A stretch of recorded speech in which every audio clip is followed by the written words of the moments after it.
안녕하세요, 여러분. 2025년 9월 16일 헌정 사상 초유의 사태가 벌어졌습니다. 국회 법제사법위원회에서 국민의힘 간사 선임안이 부결된 겁니다. 오선 나경원 의원을 야당 간사로 선임하는 안건이 민주당의 반대로 부결됐습니다. 다른 교섭단체가 추천한 상임위원회 간사 선임을 표결로 무산시킨 것은 국회 개원 이래 처음입니다. 과연 무슨 일이 있었을까요? 오늘은 이 초유의 사태를 함께 살펴보겠습니다. 민주당 소속 추미애 국회 법제사법위원장은 9월 16일 나경원 국민의힘 의원을 교섭단체 국민의힘 간사로 선임하는 안건을 인사에 관한 안건으로 보아법사위 전체회의에서 투표에 붙였습니다. 간사 선임에 관한 안건을 투표에 붙이는 것부터가 초유의 사태입니다. 헌정사의 선례를 찾기 어려운 일인 것으로 알려졌습니다. 법사위는 전체회의에서 나 의원 간사 선임안을 무기명 표결에 붙였고 민주당과 조국혁신당, 무소속 의원 등이 참여한 표결에서 총 투표수 10표 전원 부결 처리됐습니다.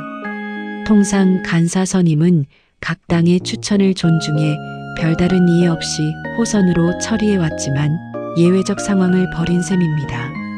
민주당은 왜 반대했을까요?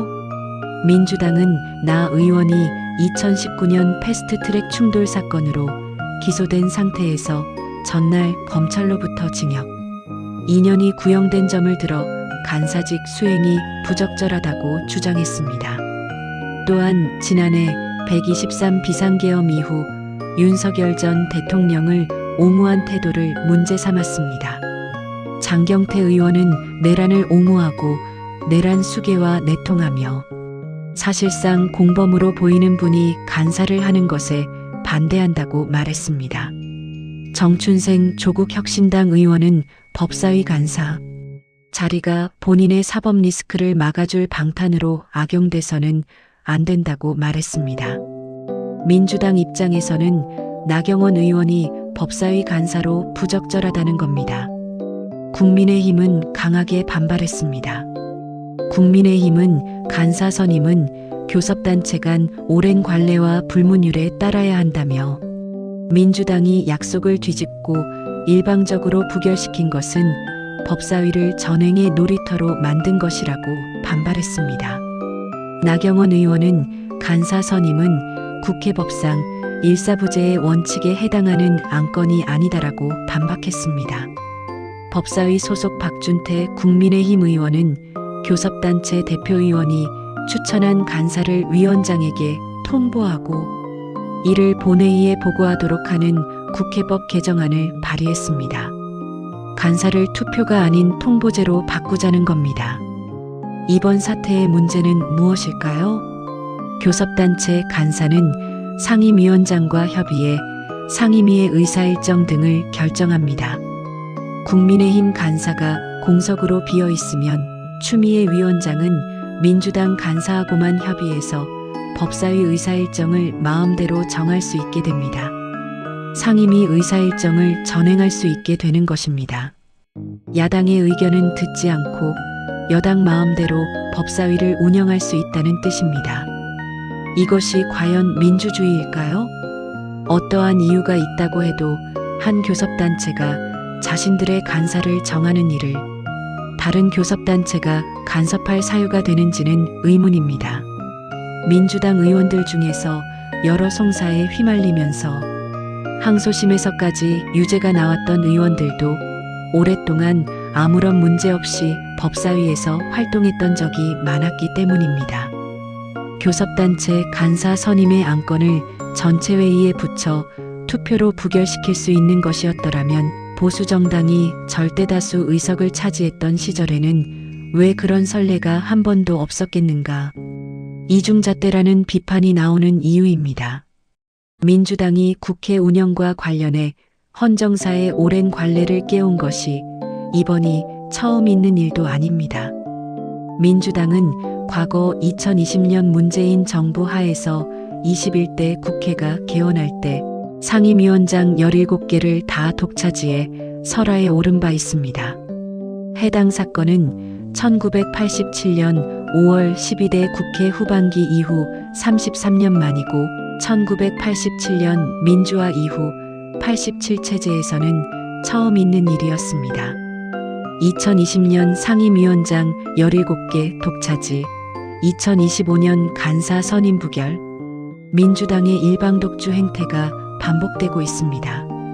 국회 운영에 있어서 모든 것을 명문의 규정에 있는 대로 물리적으로만 해석해서 할 수는 없습니다.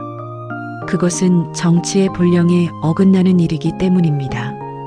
영국을 비롯한 영연방 국가들은 헌법조차도 불문헌법으로 구성돼 있는 경우가 많습니다. 불문헌법이란 명문으로 규정돼 있는 게 아니라 전해 내려온 관례를 존중하는 것입니다. 간사 선임은 각 당의 추천을 존중하는 것이 관례였습니다. 명문 규정이 없더라도 지켜온 불문율이었습니다. 관례를 아무렇지도 않게 깨는 민주당의 일방독주 행태를 선진, 헌정의 외국에서 바라보면 아연실색할 일이 아니겠는가. 한때의 공세를 취하기 위해 수십 년간 내려온 관례를 서슴지 않고 깨버리는 것은 역풍을 부를 수 있을 뿐만 아니라 헌정사의 흉터로 남게 된다는 점을 상시 전제로 해야 합니다. 지금은 민주당이 다수당이니 이렇게 할 수 있지만 만약 국민의힘이 다수당이 된다면 어떻게 될까요? 민주당이 만든 선례를 그대로 따라하면 됩니다. 간사 선임을 표결로 부결시킨 선례를 만들었으니 다음에는 국민의힘이 똑같이 할 수 있습니다. 결국 이것은 부메랑이 되어 돌아올 수 있습니다. 법사위 여당 간사인 김용민 의원은 일사부재이라며 정기국회 내에는 다시 상정 못한다고 말했습니다. 나 의원은 간사 선임은 국회법상 일사부재의 원칙에 해당하는 안건이 아니다라고 반박했습니다. 간사 선임안을 다시 상정할 수 있는지 없는지조차 논란이 되고 있습니다. 결국 국민의힘 간사가 공석으로 남으면 추미애 위원장은 민주당 간사와만 협의해서 법사위를 마음대로 운영할 수 있게 됩니다. 오늘 나경원 법사위 간사 선임 부결 논란을 살펴봤습니다. 2025년 9월 16일 헌정 사상 처음으로 상임위 간사 선임안이 표결에서 부결됐습니다. 민주당은 나경원 의원의 패스트트랙 사건과 윤석열 옹호 태도를 문제 삼았고 국민의힘은 교섭단체 자율권 침해라며 의회 독재라고 반발했습니다. 간사가 공석이면 추미애 위원장은 법사위를 전행할 수 있습니다. 민주당 의원들 중에도 송사에 휘말린 의원들이 법사위에서 활동했다는 이중잣대 논란도 있습니다.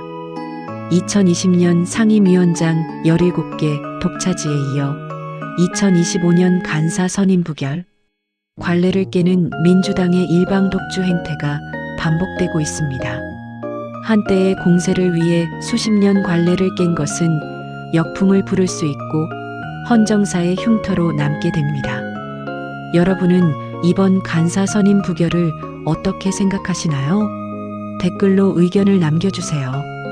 이 영상이 도움이 되셨다면 좋아요와 구독 부탁드립니다.